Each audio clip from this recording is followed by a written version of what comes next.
What are the distinguishing attributes of various metals that allow them to be used for a given application? Common attributes: higher stiffness and strength compared to polymers, greater toughness, capacity to absorb energy, good electrical conductivity, good thermal conductivity, and cost. Steel is really inexpensive and dominates applications in most engineering components.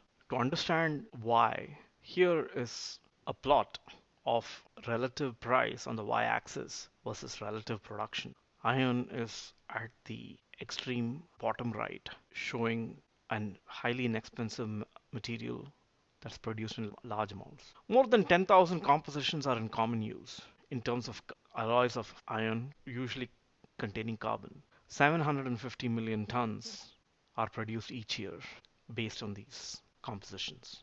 In additive manufacturing, a large number of materials are explored. When you survey the literature, only a handful stand out compared to the 10,000 that were available in processing by other traditional methods, including casting, machining, and so on. So here it's dominated by 316L and 17,4 pH, about half the materials.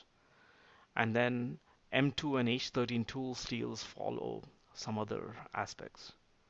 H10, P20, T15, A6. So tool steels are about 40%. And then if you include 420 stainless steel, like this, three compositions of stainless steels remain make up the rest of the composition of 60%.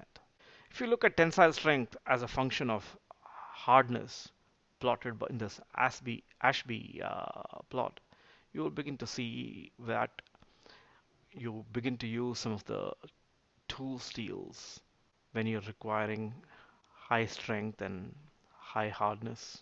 Martensitic stainless steels also satisfy that category to a great extent.